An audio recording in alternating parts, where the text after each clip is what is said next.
Une vraie machine de guerre. Quand je vous entends aujourd'hui, et je vous lis et je vous regarde depuis plusieurs années, par conséquent, je me demande si, au fond, j'ai en face de moi un homme de gauche ou un homme de droite. Une présence qui ne passe pas inaperçue sur la scène politique européenne. Et qu'il y a beaucoup de Français aujourd'hui, d'où qu'ils viennent, quelle que soit leur origine, qui dans d'innombrables quartiers de France ont le sentiment d'être devenus des étrangers dans leur propre pays. Jordan Bardella s'impose sur l'échiquier politique avec son discours dynamique et audacieux, marquant profondément le paysage politique. Grâce à une rhétorique engageante, Bardella manifeste une capacité exceptionnelle à rallier les foules. Comprendre ces principes est essentiel pour saisir les dynamiques qui façonnent notre monde. Cette approche est structurée autour de 4 piliers fondamentaux. Les voici.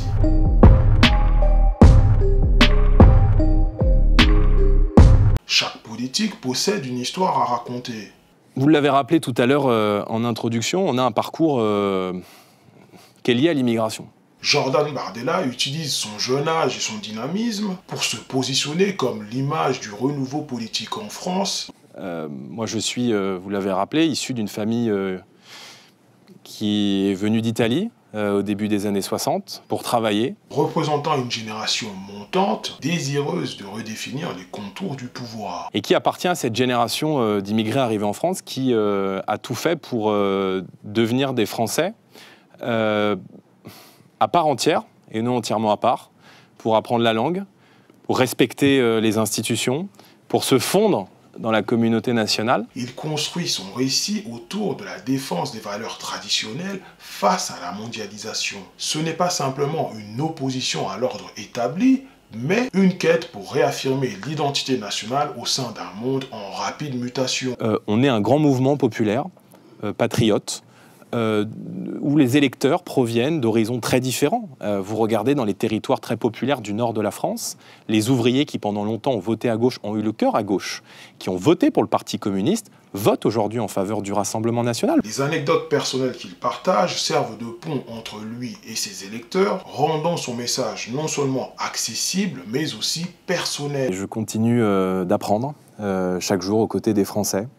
Je pense qu'une grande partie des idées que nous portons aujourd'hui sont plébiscitées par une très grande majorité de Français. Vous savez, en narratif, Bardella se présente comme un produit de la société qu'il souhaite réformer, un acteur principal dans la lutte contre ceux qu'il perçoit comme être une érosion des valeurs françaises. Il utilise ce cadre pour mobiliser un sentiment de nostalgie, tout en promettant un renouveau, créant ainsi une connexion émotionnelle forte avec son audience. Je pense que le courant d'idées que nous représentons, avec le Rassemblement national, avec Marine Le Pen, avec l'ensemble de nos parlementaires, est aujourd'hui un parti politique qui convainc chaque jour les Français sur des sujets extrêmement concrets, la sécurité, l'autorité, la défense de la nation, la défense de certaines valeurs et d'une identité française aussi. En résumé, le cadre narratif de Jordan Bardella est soigneusement élaboré pour raisonner avec un électorat qui se sent délaissé par les politiques traditionnelles. Il s'appuie sur sa jeunesse comme un symbole d'innovation et sur ses expériences pour asseoir sa crédibilité. Ce mélange de tradition et de modernité forge une image de leader à la fois respectueux du passé et tourné vers l'avenir. Armé de mots comme d'épées, Bardella sculpte son influence. Plongeons dans l'arsenal rhétorique qu'il manie avec une précision chirurgicale.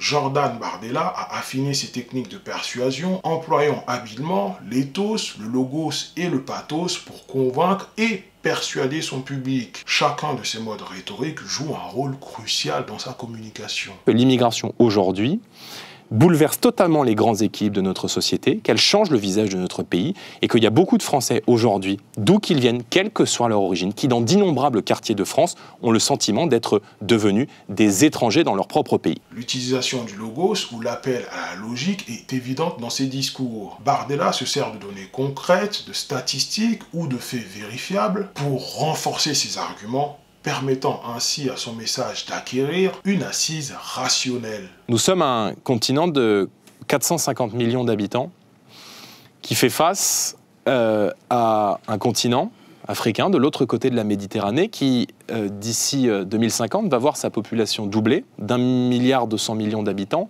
à 2,5 milliards d'habitants. Cependant, c'est dans l'utilisation du pathos, l'appel aux émotions, que Bardella excelle particulièrement. Que ce soit en évoquant des souvenirs personnels émouvants ou en réagissant avec passion aux événements actuels, il parvient à susciter une résonance émotionnelle profonde chez ses auditeurs. Cette question de l'immigration va définir ce que nous serons, nous, comme peuple et comme nation, au XXIe siècle.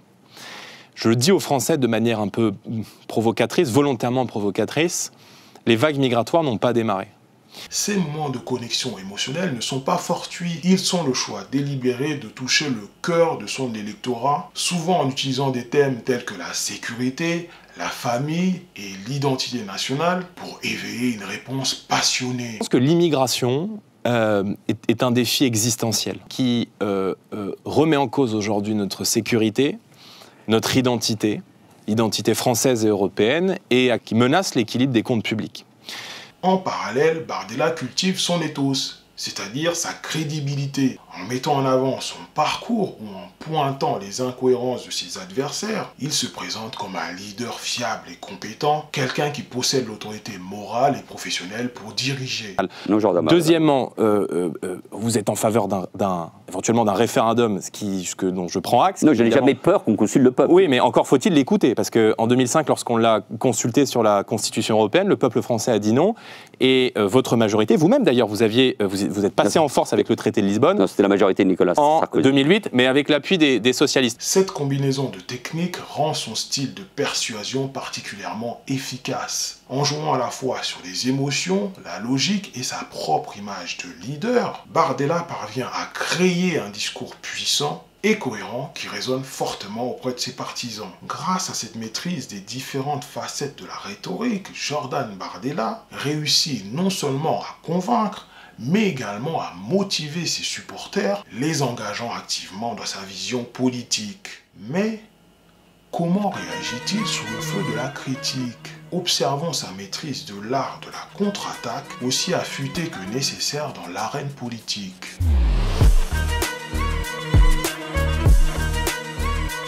Dans l'arène politique, les objections et les critiques sont inévitables, et surtout pour une figure aussi clivante que Jordan Bardella. Et sa manière de gérer ces défis est révélatrice de son style de leadership. Les deux grandes différences majeures que j'ai avec Manuel Valls, d'abord la première, c'est, vous l'avez rappelé, vous avez été au pouvoir, par conséquent, vous avez, Monsieur Valls, une responsabilité, pas intégrale, mais une responsabilité aujourd'hui dans la situation du pays.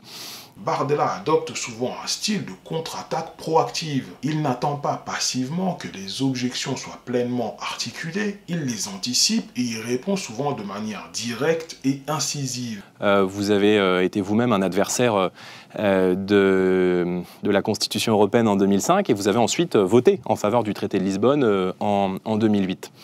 Cette stratégie de confrontation directe peut être doublement efficace. D'une part, elle renforce sa stature auprès de ses partisans qui voient en lui un défenseur inébranlable de leurs valeurs. D'autre part, elle polarise le débat, accentuant les clivages entre lui et ses opposants, ce qui peut galvaniser encore plus sa base. Précisément, le choix politique que nous offrons est en fait la possibilité d'une alternance qui n'est plus arrivée depuis 1980. Compte tenu du fait que depuis 1980, on a en réalité un jeu de balancier entre la gauche et la droite qui, au fond, sur les grands sujets, qu'est le rapport à l'Europe, à l'immigration, aux politiques économiques et sociales, globalement, ce sont les mêmes politiques qui ont été conduites et qui ont amené aujourd'hui à la montée du vote en faveur du Rassemblement national. Au-delà des simples répliques, Bardella utilise aussi des faits et des statistiques pour étayer ses contre-attaques, cherchant non seulement à désarmer ses adversaires, mais aussi à légitimer sa position auprès d'un public plus large. Le président Mitterrand, il a reçu des mains du maréchal Pétain la plus haute distinction du régime de Vichy, la Francisque. Est-ce que ça veut dire aujourd'hui que Raphaël Glucksmann, qui porte les espoirs du Parti socialiste dans le cadre de ces élections européennes, est lié au maréchal Pétain? Bien sûr que non. Tous les mouvements politiques ont une histoire, mais tous les mouvements politiques évoluent. Il est également habile à moduler son ton et son approche en fonction du contexte. Dans des situations moins formelles ou face à des critiques moins agressives, peut opter pour une réponse plus mesurée et factuelle, et ce qui montre sa polyvalence en tant qu'orateur. Quand je vous entends aujourd'hui, et je vous lis et je vous regarde depuis plusieurs années, y compris quand vous étiez au gouvernement, aujourd'hui en tant qu'homme et qu'esprit libre, je partage un certain nombre de diagnostics, ou vous partagez un certain nombre de diagnostics que fait le Rassemblement national et que faisait le Front national hier. Par conséquent, je me demande si, au fond, j'ai en face de moi un homme de gauche ou un homme de droite. La gestion des objections par Bardella n'est pas seulement une nécessité défensive, c'est une opportunité de renforcer son image de leader combatif et déterminé. Par ses réponses rapides et bien fondées, il solidifie son image de combattant, prêt à défendre ses convictions contre toute opposition. Dans le théâtre des débats, chaque mot compte. Examinons comment Bardella dirige les projecteurs, souvent en redéfinissant les règles du jeu en direct.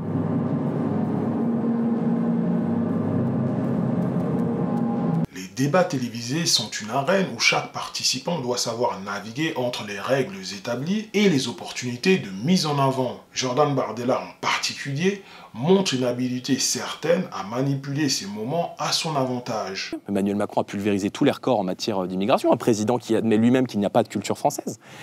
Et je crois qu'il y a aujourd'hui une partie des électeurs de cette gauche patriote qui sont orphelins. Manuel Valls, par conséquent, moi je voudrais... répondre parce que... Et pardon, juste une question. Est-ce que vous pouvez nous dire aujourd'hui, monsieur le Premier ministre, les yeux dans les yeux, je me suis trompé? Bardella ne se contente pas de répondre aux questions. Il cherche activement à contrôler le rythme du débat, en interrompant le modérateur ou en prenant la parole hors de son tour. Il impose sa présence et ses points de vue, ce qui peut déstabiliser ses adversaires et changer la dynamique du débat.